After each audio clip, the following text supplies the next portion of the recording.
Dear students, let's read the answers of Long Walk to Freedom. Question number 1. Why is 10th May as an autumn day in South Africa?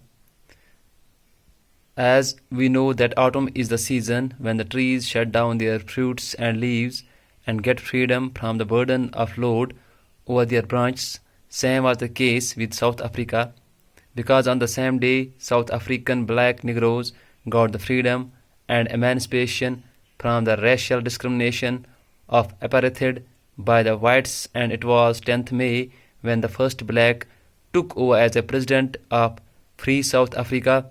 That's why 10th May is an autumn day in South Africa. Question number 2. At the beginning of his speech, Mandela mentions an extraordinary human disaster. What does he mean by this? What is the glorious human achievement he speaks of at the end? 1.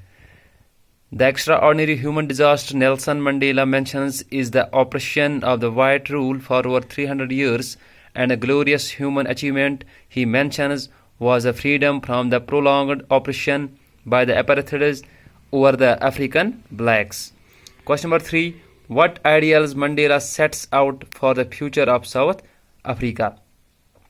The ideals that Mandela set for the future of Africa were the end of poverty, deprivation, suffering, gender, and other discrimination. Question number 4. Why did such a large number of international leaders attend the inauguration? What did it signify the triumph of? The international leaders in huge number and assembled on African so to respect the South African first democratic and non-racial government. This gathering signified the common victory for justice, peace, and human dignity. Question number 5. What does Mandela mean when he says that he is the sum of all those African patriots who had gone before him?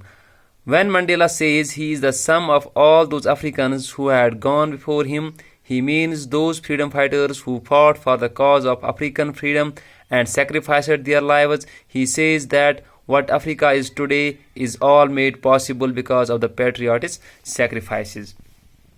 Question number 7. What twin obligations does Mandela mention? The twin obligations Nelson Mandela mentions are obligations towards one's family, children, parents, and obligation towards one's nation.